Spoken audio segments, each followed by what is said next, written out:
Hi everyone. It's been a very long time. Exactly a month. So, what happened in this month? Well, I read a very spectacular book and life happened. And I bought a new mic. So, I hope you can hear me much more clearly now. Without further ado, as you can see from the title, this video is going to be a little bit on the long side because I'm going to talk about one of my favorite authors, Tahmima Anam. And I'm specifically going to talk about one of her books that I read recently, this one, The Bones of Grace. But I just thought I would do a love letter to her because I love her so much. And I've been following her books and her writing for so long. So, who is Tahmima Anam? Well, she is a Bangladeshi author. She's Bangladeshi, but she grew up abroad. She is a graduate of Harvard, and she has written the Bengal Trilogy, along with another book of hers, I think, which is called The Startup Wife. I haven't read that, but I have read this trilogy. And this is the book that got me introduced to Tahmima Anam. It's called A Golden Age. And basically, when I introduced her, I was in my master's doing my dissertation, and I was looking into mother characters or characters that embody motherhood and liberation war simultaneously. And I found this character. One of my supervisors, one of my teachers recommended her to me. And her name is Rehana, and she stayed with me for many, many years. So let's get started on the premise of A Golden Age. So, A Golden Age is about the 1971 Liberation War. It's about a woman called Rehana, and she has two children called Sohail and Maya. And Rehana is part Pakistani. There is Pakistani lineage on her father's side of her family. So she grew up listening to Urdu songs and reciting Urdu poetry. So she is kind of thrown into a kind of dilemma when Urdu was frowned upon during the Liberation War, because she grew up listening to Urdu songs and reciting Urdu poetry. So that's where the story starts, and Tahmima Anam herself calls Rehana a reluctant revolutionary, and I think that phrase really sums up this character. She really is a reluctant mother character who gets thrown into the tumultuous life of a revolutionary. So this character Rihanna has to grapple with the tumultuous relationship that she has with her children, who are very staunch revolutionaries. What I found really interesting about this story is that it is a story mostly taking place in the domestic sphere. So it's within the house of Rihanna. The house is named Shona, which means gold in our language. And this house is this kind of safe space for Rihanna, which gets violated by the Liberation War. And I found that really interesting, and that's actually what I worked on my thesis. There is a very unlikely love story in the novel, and as someone who does not like love stories, I really enjoyed it. It was between Rihanna and this soldier that she's taking care of. So I found that really interesting. I thought that was really amazing. What I found really interesting about the character as well is that she has a kind of confusion regarding her nationality.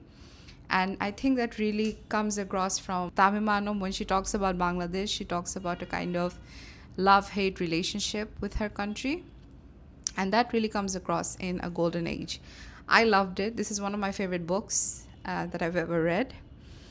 So that was A Golden Age. The second book in the trilogy is The Good Muslim. This is my least liked book in the trilogy. So this is what this is about. Is basically, this is the story of Rehana's children, Sohail and Maya, and it also deals with the aftermath of the Liberation War, of the 1971 Liberation War.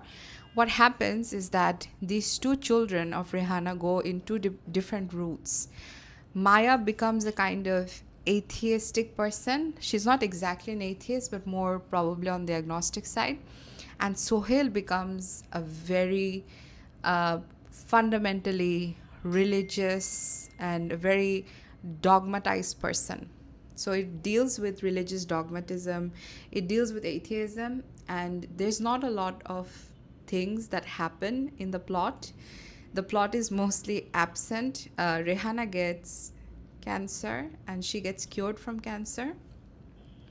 And it mainly deals with this sibling relationship, this dichotomy between this brother and sister who were brought together by this singular aim during the Liberation War, but now they're kind of thrown apart from each other because they have grown so different from each other.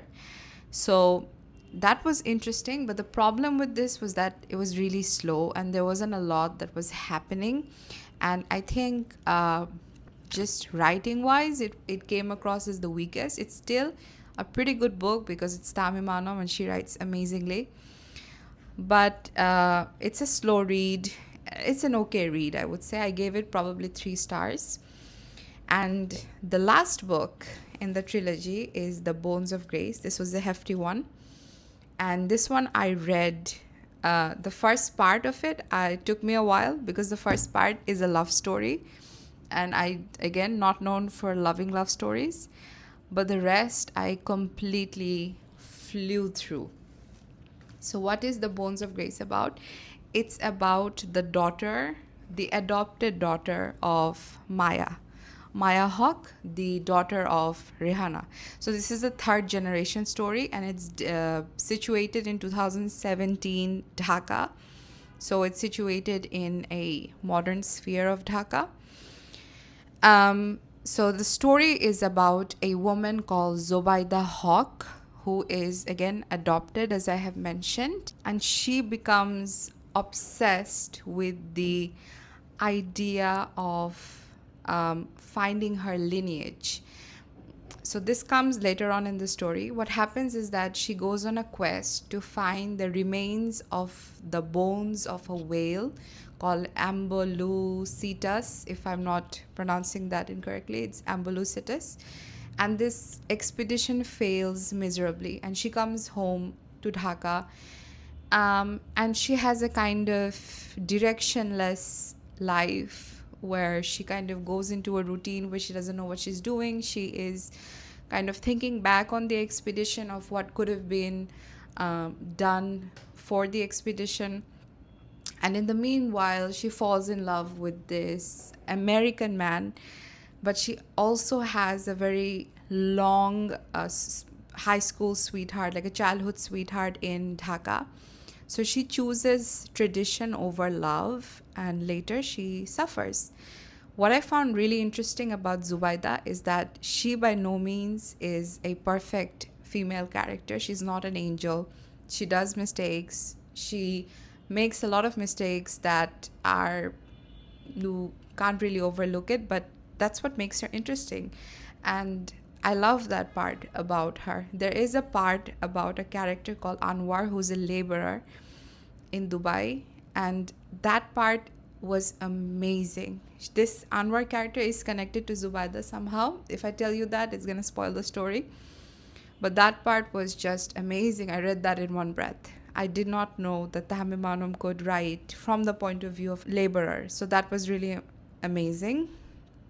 So this story deals with a kind of identity crisis, but Tahmima Anam also says in a kind of interview, and she doesn't expand on that, and she says that this book is about climate change, and she talks about a concept called the Anthropocene, which is the age of the humans. And I completely see how the story can be interpreted as an anxiety for climate change, because the bones of this whale, this extinct whale, is something that is haunting this character Zubaida again and again. A kind of connection to this long lost treasure of nature. And it also deals with shipbreaking, and a lot of the narrative takes part in the Chittagong area, in the ship port area of Chittagong. And the landscape is really amazingly vibrant. It's almost very gothic in nature, and among this gothic nature are the laborers that are taking apart a ship little by little. And in between there, inside the ship, this cruise ship is a grand piano. So there are amazingly rich symbolisms. I read a lot of this sitting in a coffee shop with a cup of coffee, and I think that's probably the best way to sum up this trilogy. So overall, these three trilogies have been a part of my life for 6 or 7 years now, and I'm really glad that I have read them, and I highly recommend them to you, because I think if you really want to understand the perspective, especially a feminized perspective of the liberation war from when it started to modern day, this will be a really, really good read for you. So I highly recommend it. Thank you so much. I promise not to be so lost in action. I promise to be a little bit more consistent in my uploading. I'll try, but life catches up to you. Thank you. This has been Nazan Novels. Thank you for listening in.